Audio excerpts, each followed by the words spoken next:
Welcome, everybody. We're back, and it's the beginning of spring 2018, and we couldn't start spring without Robert Phoenix and his astrological forecast. And he says the spring of 2018 is going to be all about revolution, control, and vulnerability. Some of those words we might resonate with, some we might want to avoid, but either way, that's what's coming down the pipe. So without further ado, let's go to Robert. Hi, Robert. Good to see you again, as always. Hey, Regina. It's great to be back, as always. Thank you. I think we should just start right in because it's so information rich. We just need to get right into the aspects. I'm looking at my notes here, and let's start with April 1st, April Fool's Day, and what's coming up for us on that front.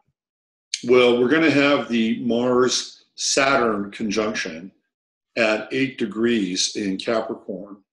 And Pluto, of course, is looming off in the distance, and we're going to have that Mars-Pluto conjunction later on in the month. But it's an interesting day to have the Mars-Saturn conjunction, April Fool's and Easter. It's very rare when both April Fool's and Easter fall on the same day. I think. Indeed. Yeah, I think it's been, like over 30 years or something like that. So, when we deal with Mars-Saturn energy, they're very different energies. Saturn, of course, is all about control. It's about discipline and structure and form. It's the Saturn cube. And, in Capricorn, we're dealing with things like the government and corporations. And we're seeing a lot of that take place with the trade wars now, being initiated. And that is another man. We just had Mars go into Capricorn. And right after Mars goes into Capricorn, Trump signs this trade war deal. I have to say, I think there's somebody inside of the Trump White House that is triggering these events via astrology. Because the last time he signed a really big deal was the tax deal and the executive order, which basically allows them to seize assets from people that they think are impinging on justice and human rights. And that was right on the winter solstice at 0 degrees Capricorn, okay? So that's what was happening then. And then right after Mars goes into Capricorn, they start a trade war, essentially, with China. And Mars, of course, is action, it's aggression, it's violence. And in Capricorn, we're dealing with things like government and business. So this is a really interesting astrological phenomenon with Mars Capricorn, and signing this deal. Now he just signed a budget deal, I think it was today, if I'm not mistaken.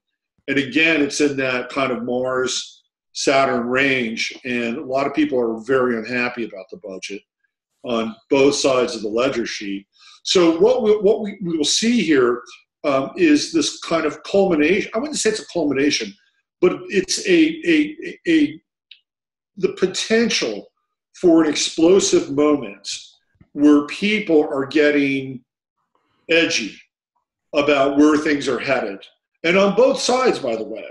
This won't just be the left continuing its pre-election edge and its pre-election kind of revolutionary status. It'll also be the right, and it'll also be Trump's base. And I think Trump is going to have more problems with his base as the year goes on.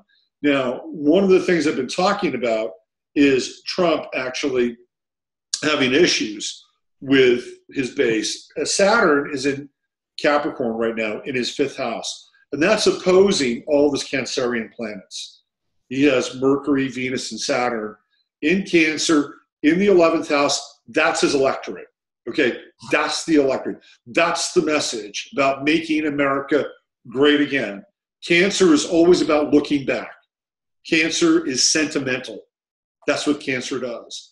Capricorn, Saturn looks forward, looks ahead. So when we have Saturn opposing these planets in Cancer, what's happening is that there is outside pressure that is bearing down on the forces or the force or the base that actually elected Donald Trump. So I think he's got some issues coming. And the other thing, I just want to drop this in real quickly, is that he's going to have issues with children, okay? That's the fifth house. So he's, what do we have coming tomorrow, the 24th? We have the March in March. That's children descending upon Washington, D.C. And they are children. These are mostly high school students and even pre-high school, maybe high school as well. And not only that, but trouble with his own children. Now, I don't know if you've been following this, but his son, Don Jr., happens to be a Capricorn. So his son's son is showing up in Trump's fifth house. And it looks like his son is headed for divorce. And this happens, right? Divorce happens. But apparently his wife is hiring a criminal attorney, which means that there could be not just divorce proceedings, but criminal proceedings against Donald Trump Jr. So this is all in play.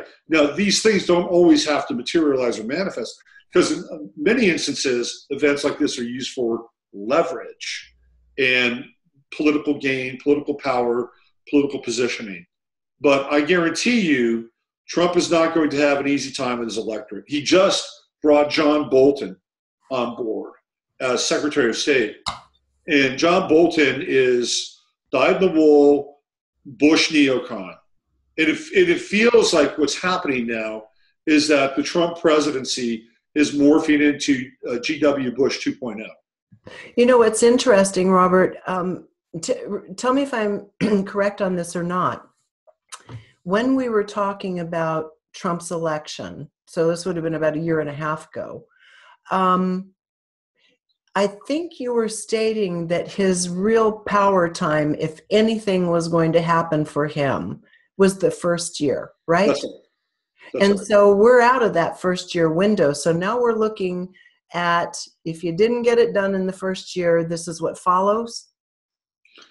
I think so. Although the hardcore Trump followers and believers, these are the people that are listening and waiting for every decoded message of QAnon, right? They're going to say Trump is making these moves to appease people like Benjamin Netanyahu, Israel, the Israel Firsters, AIPAC, so that he can be assured of getting elected or reelected for his second term.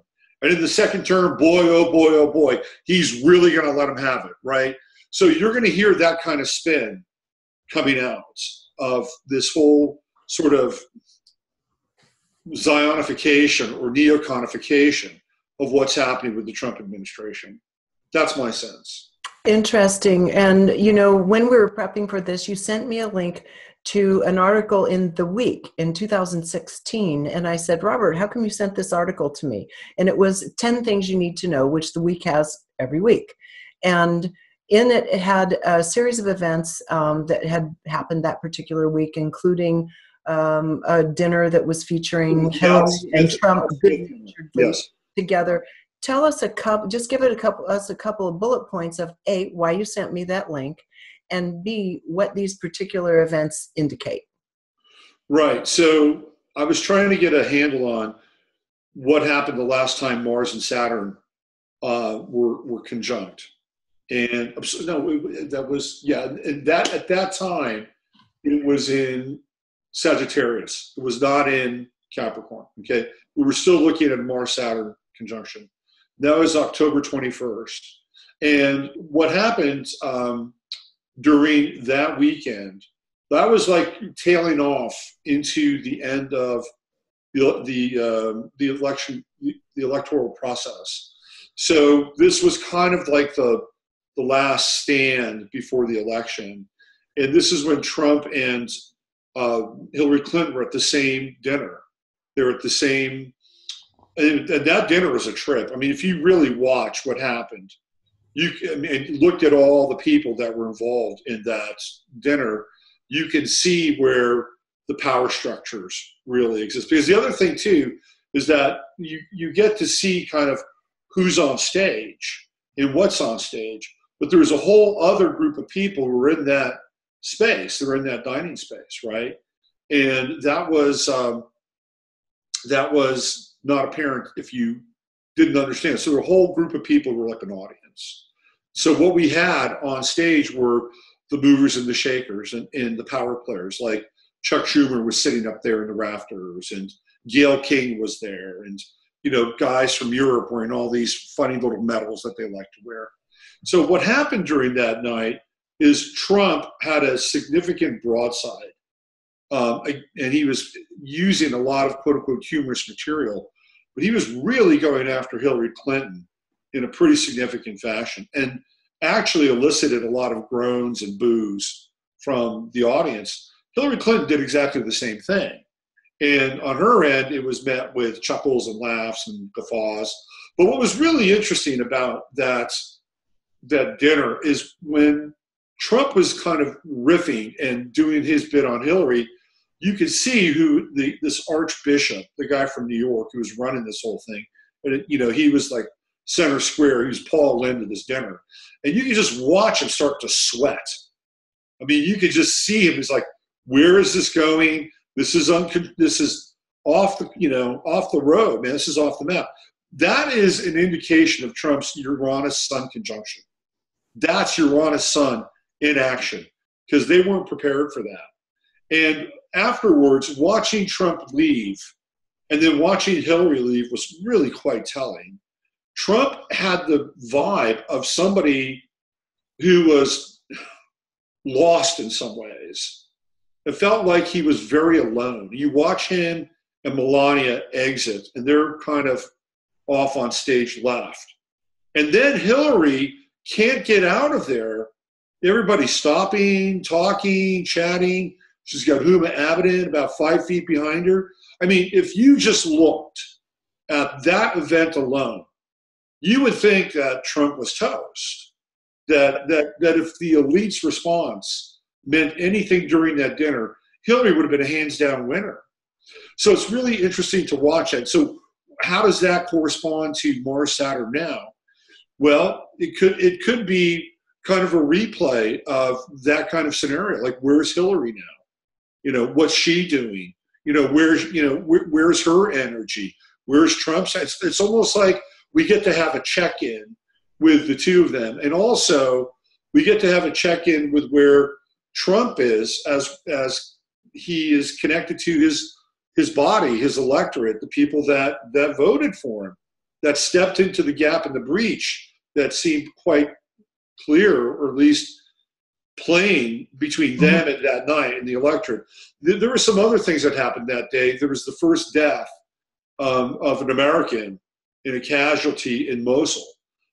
So again, we have this war that's still ongoing. It's still fired up, and apparently now we're not letting go of Syria.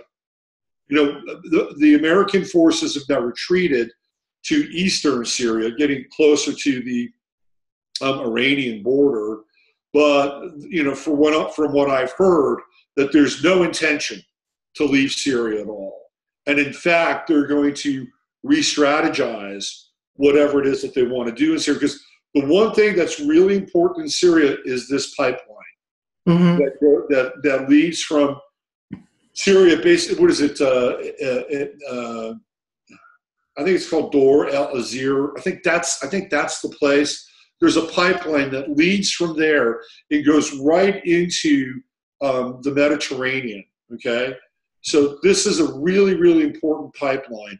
And from what I understand, there's kind of this ongoing battle as to who's going to control that pipeline.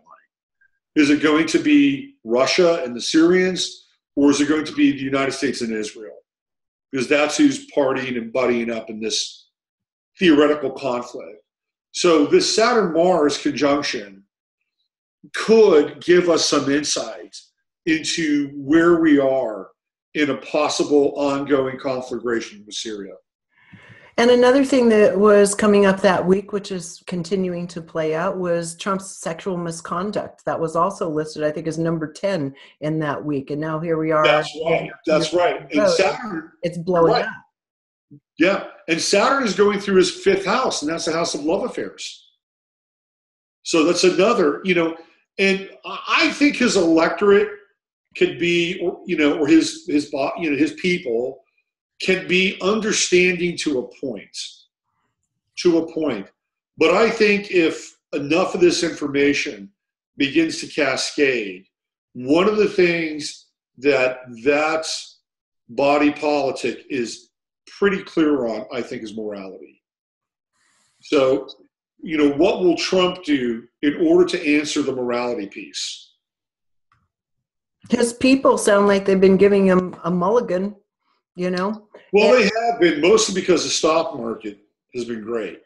Right. But what about the whole Russia piece as well? I mean, he recently called and made a congratulatory response to. I think that's the Sun-Uranus conjunction. Mm-hmm. I think that's him being rebellious and doing a middle finger to the people that have said that Russia meddled in the election. And clearly he was cleared about a week ago. Yeah. That's been, and of course, MSNBC and CNN, they don't touch it. They don't want to talk about it. They're much more interested in instigating more conflict, more strife, playing that hardcore divide and conquer role that they do on the left and Fox News does on the right. And people need to wake up to the fact that they're both playing both sides. They're playing both sides of the game, and they're dividing our consciousness. They're dividing our attention, and they're literally dividing our country. And so also now if we take it to the present, we're also talking about the implications of the Children's Crusade, which that march, by the time people see this, will have already taken place. I think it's happening tomorrow from the time we're recording. Let's talk about the significance of that in this conjunction. Yeah, so when we deal with Mars or Aries, one of the things that we are kind of entering into is a discussion about violence, aggression, will, army, soldiers, the police, guns. These are very martial talking points and symbolic points of entry when we discuss Mars and Aries. So when we have Mars in Capricorn, we're dealing with Capricorn, which is government and business and corporations. And we're already seeing the pressure that's been brought to bear, not just by these kids, but there are organizations that are surrounding these children and surrounded them very, very quickly. Like they were mobilized almost from the moment this took place. So we're seeing the business part of Capricorn, like, for instance, Dick's. Dick's has decided that they're no longer going to sell guns to anybody under the age of 18, right? Isn't that it? Right? You've got to be 18 or older in order to do it. Well, I understand it. I get it. And I think there's actually, let me be clear. There's an 18 to 21 band too. Like you're limited in terms of the scope of the type of weapon you can purchase between 18 and 21. Now, personally, I think this is a bit hypocritical because somebody can join the Army at the age of 18 and they can learn how to shoot a gun and they could be in the service of the country, theoretically defending the country and taking another person's life. And yet you're going to limit the scope of what an 18-year-old can do. But interestingly, I did another interview with someone, and I mentioned this. I saw a program with about a half a dozen of the kids that are really key to this particular movement after the Parkland event. And while we're debating gun control as a result of this, within their own ranks, they're debating as well, but they're doing it as a more polite discourse, not in a violent and angry way that our news outlets and the adults of this planet are doing. They're actually offering their own considered positions on to what degree guns should be banned, if they should be banned at all. And so I found it very interesting to hear half a dozen of these kids who are still traumatized ring in an intelligent and a very kind of even-tempered nature. So what is speaking to that astrologically? I'm not sure you really want to ask my opinion about the Parkland kids because I've done a lot of research on 3 of the major kids that are involved in that Parkland event. And there's just too much information that doesn't add up with those kids.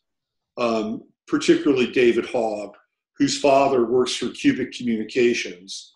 and Cubic Communications is a major player in the military-industrial complex in Florida and the world over. They've got a major contract. They just signed, sealed, and delivered with Israel. I mean, he's got a father that is up to his third eye in this business. Okay, and I know that for a fact.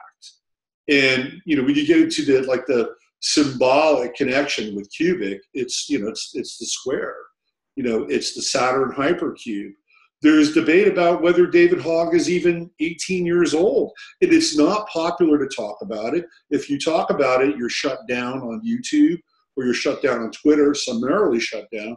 Cameron Kasky, who's another one of the kids from Parkland, his father's got a really dubious background with these adoption agencies, these global adoption agencies and kids, and it was shut down. So I mean, when you get into the key players of this kind of Parkland event or this Parkland movement, I think they were chosen. I think they were clearly chosen. And my feeling is that David Hogg, Emma Gonzalez, and there's evidence that links David Hogg and Emma Gonzalez as being relatives, that they're cousins. And nobody talks about this. And once they came to the attention of the American public, there were other kids at Parkland who experienced something very different, or they had a different point of view. And they were not allowed to have any kind of mic time, especially during that town hall meeting, which to me, I thought was in poor taste by CNN. Like, if these children had actually died, right? If they died, then they're like creating this town hall meeting without any real sense of grief or passage. It seemed to me to be, quite honestly, unfeeling and cold. I mean, this was like 2 or 3 days after these children had died. Well, I mean, why couldn't they have given this event some time to breathe and to really take in the fact that these kids had been killed? So you're saying that it seems to you, from some of the evidence you've gathered, that the response was kind of a canned and forced rollout. Absolutely. Okay, Absolutely. well, I'm going to let people sit with that and start researching on their own if they're curious to follow this up. Absolutely. I think the challenge here's the challenge. When we have come to the school shootings, and by the way, Bill Cooper talked about this. And I've been watching a lot of Bill Cooper's old material this past week. And actually, he was very prescient. And he talked about when this happens in schools, this is when they're going to have the major gun legislation take place. So he was actually very spot on. Go ahead. Oh, okay, that's interesting. I just interviewed Penny Kelly. Those are coming up in the next week or two. And she was saying that the little beings, the little tiny guys in brown robes that showed up in her house 30 years ago, well, more than 30 years ago now, basically, even up to almost 40 years ago, were telling her about a time that would be in the future where we would start experiencing mass shootings in school, bombings in shopping districts, and that all of it was going to have the net effect of drawing attention to the gun control issue and gun violence. And now this was 40 years ago, these little guys showed up, before we started having mass shootings, and that they would effectively, they would have a very large effect on the ability to own guns after these events started rolling out. And well, I wouldn't doubt it. Yeah, I wouldn't doubt it. I mean, we're seeing the net effect of it already. Here's the problem, as I see it, Regina. One of the things that I commented on very early after what happened in Parkland is the fact that Nicholas Cruz had been either sent home from school or had issues with the law close to 90 times. He was under psychiatric observation, and the FBI knew all about Nicholas Cruz. and nobody ever really did anything about Nicholas Cruz, right? It's kind of like, let's have a free radical out there. And and this is what I think happens, whether it's a free radical like Nicholas Cruz or very clearly illustrated incidents where the FBI goes in, finds somebody who is mentally impaired, and decides we're going to turn this person into a patsy. And this has happened on many occasions. They've gone into mosques and they've radicalized certain people who are hanging out in mosques, and then they have them show up for an event, and then what happens is that their handler inside the FBI isn't there. The event happens. They wind up being either shot or taken in. And so this does occur. This is a very, very clear tactic, and it's been going on for a long time, okay? Now, there's another version where you kind of let free radicals like Nicholas Cruz hang out there in case at some point in time you want to be able to tab them. Mm-hmm. And clearly, they had deep files on Nicholas Cruz. And by the way, Nicholas Cruz's guardian works for Army intelligence. Okay, so all this stuff begins to align, and we look. At least I looked at this event, and I asked myself, is this an organic, spontaneous reaction to what took place in this school? And I would have to say that the involvement of the Parkland kids, the ones that we know, my answer would be no. Okay. That they had been groomed, and they had been put together for this event, and that they were going to be the face of this event. So you're saying they were hand-selected as the poster children of this event? Absolutely. Okay. Absolutely. Well, I'd suggest anybody that's resonating with that to go in and do some research for themselves then. Okay? Yeah, but your question about the Children's Crusade is a good one, and I want to follow up on that. Okay. So I began to think about, well, this is really a lot like the Children's Crusade in terms of energy. And so I did some research on the Children's Crusade, and it took place in the year 1212, and specifically in the summer of 1212, June, the end of June. And there were two main figures in the Children's Crusade. One came from Germany. Interestingly enough, his name was Nicholas of Germany. And then the other was Stephen of Troyes. And they were both quite young. Stephen of Troyes was 12 years old. And his story is fascinating. Stephen of Troyes was he was a shepherd. He was illiterate, and he had been brought into town, and he had seen a memorial for soldiers who had died in the Crusades, and it was very religious and was very dark, and it haunted him. He wished he could do something, so he went out into the field to hang out with his sheep, and he prayed. Is there anything I can do? And I wrote about this on my website. And apparently, this hooded figure appears to him and basically instructs him and tells him what to do. And he's supposed to go forth into the world and lead children to the Holy Land. Now, simultaneously, Nicholas of Germany was having the same thing happen. Now, Stephen of Troyes goes back to his house, tells his parents what happened. They're thrilled. It's like, great, go out there. So what happens with him afterwards is apparently he had some kind of magical power. Like he was able to do these little miracles. And that's what was dazzling all these people. So him, and these were done independently. They weren't talking with each other. But both he and Nicholas led the Crusades. They didn't get that far. Nicholas of Germany went to He got to Spain, and so his thing was, we're going to go to Spain, and when we get there, the Mediterranean is going to part, just like the Old Testament Moses. And we're going to go there, and they're going to be blown away. They're going to see God's miracle, and they're all going to convert to Christ. Well, they got there, and the Mediterranean didn't part. Needless to say, that didn't work out so well for Nicholas. Now, Stephen of Troyes didn't work out that well for him either. And they wound up having actually a meeting with the Pope. They met with the Pope, and the Pope said, well, you're nice little boys. Why don't you go back home to mom and dad?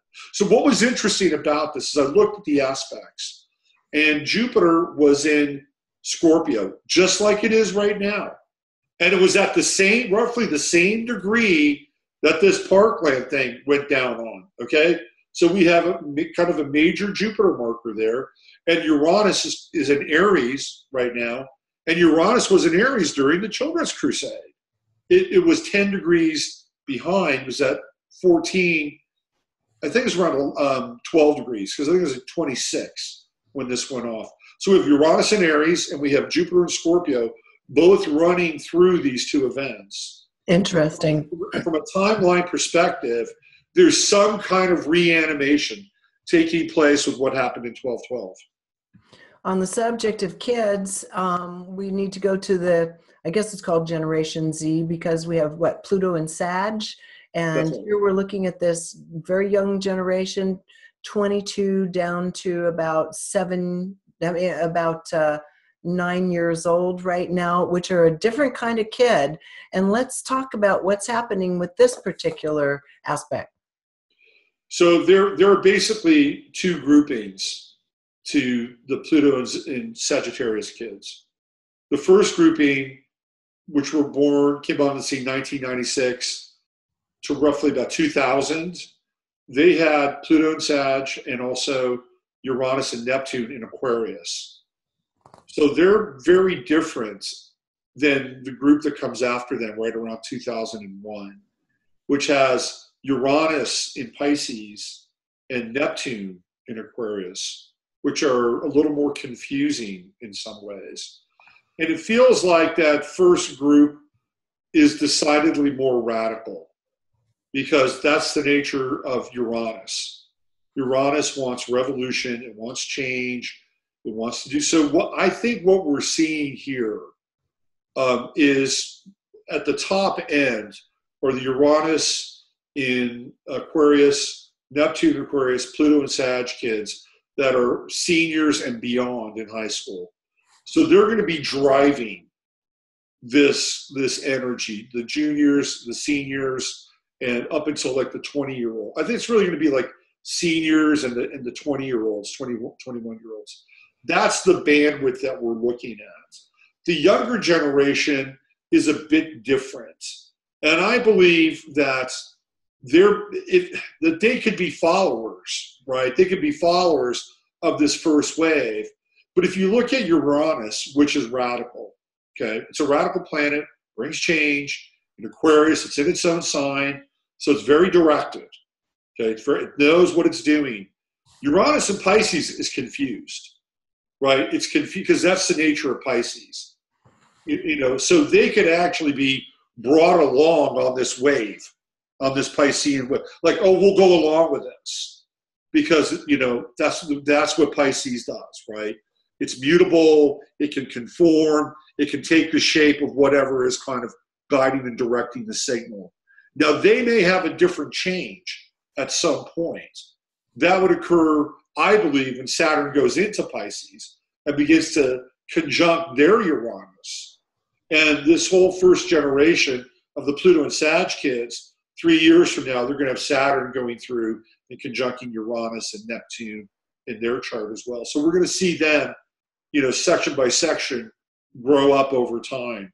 But what's interesting is I went back to the Bolshevik Revolution, which started roughly on March 7th or March 8th in 1917 and ends on 11/9, which is interesting because that's essentially when Trump was elected, was 11/9, right? This is when it took place. So when that happened, on 11/9/1917, that was the culmination of the Bolshevik Revolution. And Uranus was in Aquarius during the Bolshevik Revolution. And so here we have Uranus, to some degree, lining up with this first generation of the Pluto and Sag kids, making them revolutionary agents. Now, the thing with Sag is that it can be incredibly zealous. And that's the nature of Sagittarius. So if they believe they are right, right? They'll be powered by conviction, whether that is actually correct or not. So essentially you're saying that even though, going back to Parkland for a moment, even though Parkland may be managed, so to speak, that the actual astrological influences right now are radicalizing that generation of kids. That is what's fueling it. That's correct. And so it can organically show itself in a lot of different ways. That's correct. Absolutely. Interesting. Okay, now another thing, Robert, you had talked to me and said that you cracked another code too, and I found this kind of interesting. And you said you were going to share it with us today. You kind of cracked a little astrological code that has to do with how certain kinds of events show up in the world. So let's go ahead, if you don't mind. No, this is, you have the exclusive, Regina. I haven't even written about this on my website. Let's hear it. Okay, so I was thinking about disturbance, chaos, destabilization, social movements. Okay. Now, first of all, here's my personal opinion on these events and movements. I believe that there is astrological weight that is added to these events. And I also believe that they are pushed and generated, okay? Kind of like what we were seeing with what we just talked about with the kids, all right? Okay, so let's go back to 2009, which is a huge, really significant time. The reason why it's really significant is because we were going from Pluto and Sag to Pluto and Capricorn, in the very early degrees of Pluto and Capricorn. So what happened in started in 2008, the prelude to Pluto and Capricorn, and then it really manifested in 2009. So what happened? What happened in the late fall of 2008 and morphing into fall and winter of 2009? What did we have? Financial meltdown. Crisis. We had a financial crisis, meltdown, huge amounts of money just being sucked right out through negative amortization and all those loans going bad, right? So then what happens? Americans wind up going underwater with their mortgages. People lose their houses. That's all second house related.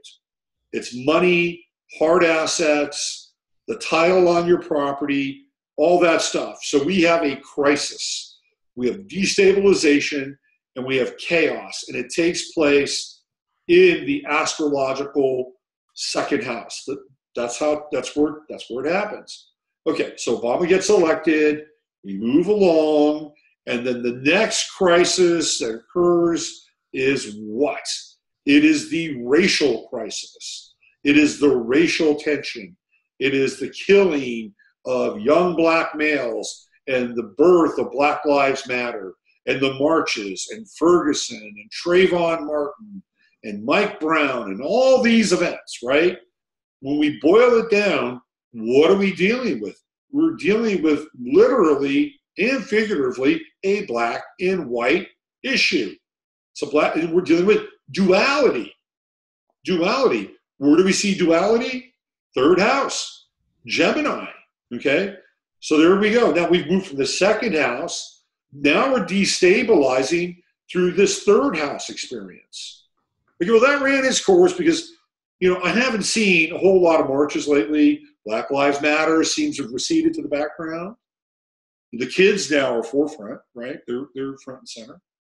But in between the kids and Black Lives Matter, what happened? Well, we had Harvey Weinstein, we had Me Too, we had men that were being mostly heterosexual, although Kevin Spacey kind of got swept up in the tide. Mostly heterosexual men were being outed for being clearly inappropriate, right? Some of the men were not inappropriate. And we had to go through kind of a cry wolf situation, right? That was not really that great with some of these men. I felt badly, and I've said this publicly before, I felt badly that Al Franken got swept up in it. Apparently the guy was a serial hugger. I knew him casually during my NBC days, as just kind of an introverted, sweet guy. But at the same time, when you're a comedian and you're doing the SNL thing, I attended those shows, and I was around those players, Bill Murray and those guys at that time. That's a pretty wild life in terms of everybody just jacked up. So I can see where something like a woo-woo or, hug would happen. But to turn that into something of the scope of what Trump and these others has done, I think it was that justice wasn't done in the case of Al Franken. I'm sorry. Well, there's a John Buccigross, who's an anchor at SportsCenter on ESPN. He has something similar happen. Clearly, he had a relationship with an intern, and ESPN had to make his texts to the intern public in order to clear him, because the intern went to the Boston Globe and basically said that Buccigross did this and he did that, and he was very inappropriate. Clearly, they had a relationship, right? And this is where things got, for me, really scary. Like, his privacy and his connection with this person all of a sudden had to be explicated, right? And brought to the public. And it's the court of public opinion. It's like ESPN has to clear one of their own people by using text which theoretically should have been private. Anyway. Well, I'm with you. I mean, I hear there were some instances where it was stepped over the line, and I had to deal with a lot of just kind of idiots in my career. Nobody on to me the way they do a lot of these women. I never felt threatened, but men were always just kind of stupid and somewhat inappropriate, and I'd basically say, knock it off, and that took care of that. But the reality is, you're talking about situations where some of these women are single moms. They can't see other employment lining up easily for them, and so they're maybe not as secure in their own sense of self just yet, and get swept up into this stuff. And I can see how that intimidation works, and it's appropriate that it's been outed and addressed, especially around these powerful men who have proven to be just arrogant and abusive. So getting back to this astrological cycle, so what is the one planet or aspect that represents women? It's the moon, right? It's the feminine. Sun is the masculine, moon is the feminine. What house represents the feminine in the moon in the chart? It's the fourth house. That's Cancer's chart. So we started with the second, right? We went to the third. Here we are in the fourth house with me too. Okay, well, let's move on to the fifth house. What is the fifth house? It's children, right? Children, destabilization, chaos, displacement of the social order. We're in that zone now. How long that's going to last? I don't think it's going to last very long. And I'll tell you why. School's out in a few months, okay? So we're going to see the window on the school stuff close pretty quickly. And the next house over from the school or the children is the sixth house, which is the workplace. And this is where I believe this next wave of chaos, terror, and destabilization is going to take place. It'll be in the workplace. Now, one of the things that we've seen come out of this, I guess I could have thrown in Las Vegas in there somewhere. That's kind of a fifth house thing, by the way, Las Vegas. In Las Vegas, they've got metal detectors and body scanners now going into every single hotel, okay? They've got metal detectors and body scanners at every train station and bus station now in LA. And I guarantee you, they're going to roll out body scanners for every single school. That's coming, okay?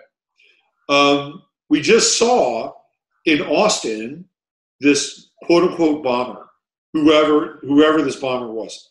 Of course, there's not a lot of information. Of course, he's dead, so nobody could really talk to him about anything. But the one thing that they do have is they've got somebody with a blonde wig and pink gloves on camera at a FedEx office, FedEx station in San Antonio. That's what theoretically tipped them all off, right? We don't know if that's that guy. We just know that it's somebody in a blonde wig and pink gloves. Who wears paint gloves. I mean, is that a red flag or what? Anyway, what this will lead to, in my estimation, is that these events are stacking. So if you want to send off a package, whether it's UPS or post office or FedEx, you're going to have some form of identification in that moment. In my sense is that it's biometric identification. Interesting. Yeah. So we're going to have the biometric rollout coming, and that leads to Uranus and Taurus, if you want to talk about that. All you have to do to manipulate people down that chute is put them into fear. And while I'm kind of split on some of the conspiracy theory, on some of the events, I'm very clear on the notion that media and powers that be that can manipulate public opinion into the arena of fear will do so at every opportunity. And some of these events, I think, have played into it. So there you go. So, and I want to thank you for giving us your exclusive on this kind of code you've cracked, and maybe next time we talk to you we'll have to see which houses have been implicated and will be implicated in the future. But meanwhile, we've got just a little time left. Let's go to Mercury in retrograde coming up here right away. Okay, before I do that, there's one thing I want to say about the conspiracy stuff, right? Ultimately, you have to follow the money. Yes. Because there's no conspiracy around money. I mean, there can be. Clearly, there's an evidentiary trail of evidence. And so if we do have all these biometric systems in place, and the scam, that's huge money. Somebody's profiting off of this. And it's not just being locked into an electronic panoptical cage. This is a money game. Okay, Mercury retrograde, it's going to be in Aries. So one of the things that I think people really want to be conscious of with Mercury and Aries is you want to take time before you say something and do something. It's really important because Aries just wants to go bang, right? We feel something, we think something, let's say it. Let's say it. Mercury retrograde in Aries could have negative implications if you say it too quickly. Okay? So my advice to people over the course of the next 3.5 weeks, 4 weeks, is count to 3, count to 5, count to 10. Think twice before you send that email. Think twice before you hit that tweet. Okay? Very important. Very, very important. Now, here's another thing, though. If you are conscious and you're in conscious communication with another person, and you want to talk about power dynamics between the two of you in a conscious kind of way, Mercury retrograde in Aries is great. It's great.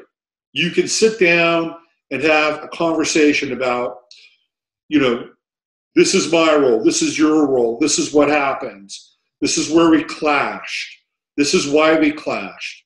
You were trying to do something that I wanted to do. We didn't communicate very well. How can we avoid that moving forward?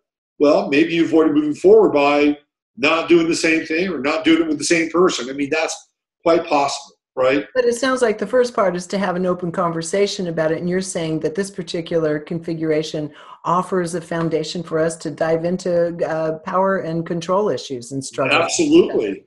Absolutely. Well, and also Aries represents the body, right?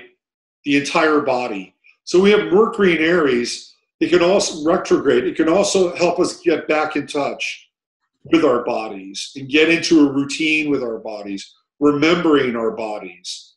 It also represents the head. Aries is the entire first house, right? But it also represents the head as well.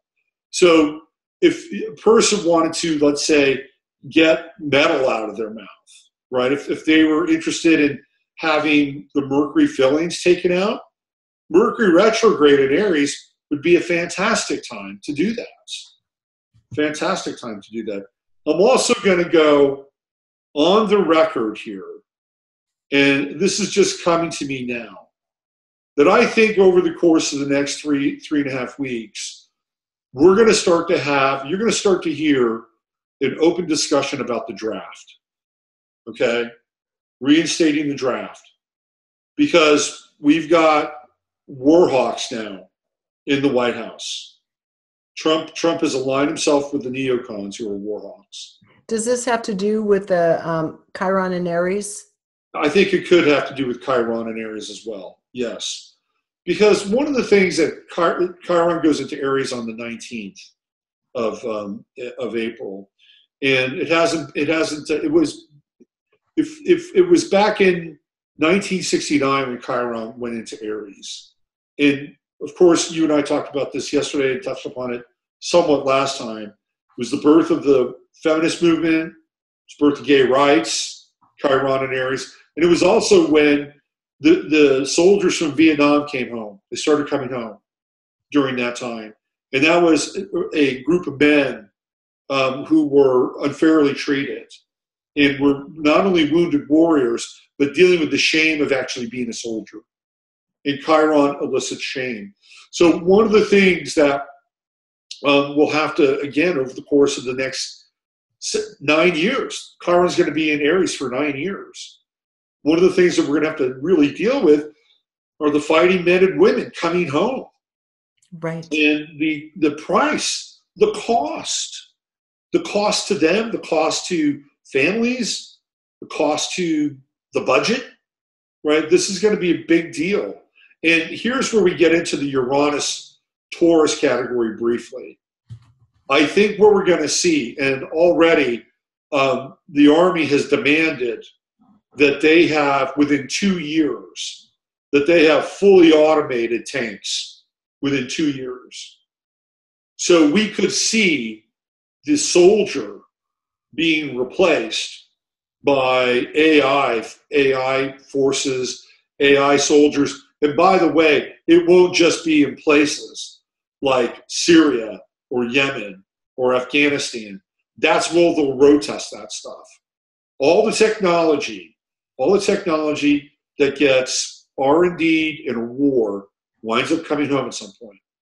Right. That's what happens, okay? And we saw that the last time Uranus was in Aries. We had all these, amazing inventions with Uranus and Aries. They tested them during the war, and when Uranus and Taurus hit, they were manufactured and brought home. Right. And that's what we're headed with Uranus and Taurus. And you were saying also it's basically the displacement of the human by technology. And then, of course, just very recently we had another Uber passenger in a driverless car killed again. And so we're starting to see the pitfalls of some of this technology on a very visceral and emotional level, with cameras in the car and showing the poor woman's face. And I think that's appropriately frightening people about removing the human element and replacing us with technology on a really baseline level. Well, I want to speak to greed around that, because I looked into why Uber was allowed to, not just Uber, but Waymo and Intel and GM, why they were allowed to do their test runs in Arizona. Rob Ducey, who's the governor of Arizona, basically did a handshake deal and an executive order. And in that order, it states that as long as, let's say, Uber can prove on their end that the technology is safe, that they can do what they want in Arizona. And of course, they paid Arizona a significant amount of money to do that. Where's the oversight? Right. Where's the third party? You're just basically going along, basically trusting Uber. And look what happened. I think that might be the end of that program for a while, wouldn't you think? Well, here's what happened. This is really weird. So almost a year ago to the day, there was an Uber crash in Arizona. Right. And they suspended the program for a year. And they brought it back a year later, and a poor woman dies, gets hit at a crosswalk. Right? So will they wait another year and start it back up again? They're already going to have these trucks going from Mexico to Canada, these tractor trailer trucks, driverless tractor trailer trucks. Now, the difference between them is they're going to get their own freeway. there won't be any cars on Mm-hmm. those freeways Right. going from Mexico to Canada. That's that transcontinental highway they've been talking about for years. For years and years. Okay, we only have a few minutes left, Robert. Let's get to Saturn retrograde. Yeah, Saturn retrograde will be interesting. I think that has a lot to do with Trump. I think that's when we're going to see people kind of viscerally stating that they're not happy with the job that he's doing. Okay, no matter how many spin doctors are out there. You know, once Tucker Carlson begins to turn a corner on Trump, or once Ann Coulter, and she's already turned a corner on Trump, there are people who are not going to be happy. They're not going to be happy with him. That's Saturn retrograde. The one thing that is interesting about Saturn retrograde from a Trumpian perspective is the renegotiation of NAFTA, which is a Saturnian deal, right? That's also Mercury retrograde too, and that's going on right now. I don't know where that's going to go. It could be positive. It could be negative. It could wind up being even kind of more concessions that the U.S. brings. The other thing too, I wanted to get to that Saturn, that Mars-Saturn conjunction. That's also the trade war with China that's going on, right? That Mars-Saturn, the tariff deal that was signed. Mars and Capricorn, that is a trade war. That's another example of it. The Saturn retrograde will be interesting to see what happens, whether or not Trump makes concessions with China. Who knows what's going to happen with that. But also, I think, big picture, and I've talked about this before, that we as people really need to understand Saturn and Capricorn, right? We need to bring this into our lives. We need to learn how to become the authority. And so maybe the Saturn retrograde, it's the first of three, will help us begin to reassess and realign what's going on and not place all our hopes, dreams, and wishes in what's happening in Washington, D.C. Okay, and finally we have here it says Mars begins the Aquarian Capricorn cycle. So just in a minute or so, what's that about? Well, I talked a little bit about Mars in Capricorn. Right. Some of the stuff that's associated with that. It is going to go into Aquarius, and Mars will be in Capricorn and Aquarius from March until October. So we're talking a very long transit of Mars, essentially between two signs. And Mars in Aquarius is radical. Mars in Aquarius is aggressive, but it's aggressive in an Aquarian revolutionary kind of way, right? So I feel like we're going to be dealing this summer with kind of a revolutionary tide or a revolutionary movement that's going to be on the streets. That's my sense. And I don't think one side or the other is going to necessarily direct that tide. I think we might actually see open clashes in the street this summer. I hope not. We'll see. But Meanwhile, also from a technological perspective, Mars and Aquarius is, rapid advances technologically. We might see some new things hit the marketplace with Mars and Aquarius. That'll be kind of mind-blowing. Okay, and as we know, technology is always a double-edged sword. It could be absolutely fabulous what it presents to us. So we'll see how that rolls out. And so just to kind of wrap up the whole Trump thing, because it looks like this, the second year isn't as shiny as the potential he had in the first year. And if there's some kind of exit from Trump, by Trump from this scene, is it going to happen more voluntarily, as in just, I quit, this is no fun anymore? Is it something that would be forced on him in his chart? If he were to exit, what would that look like? Yeah.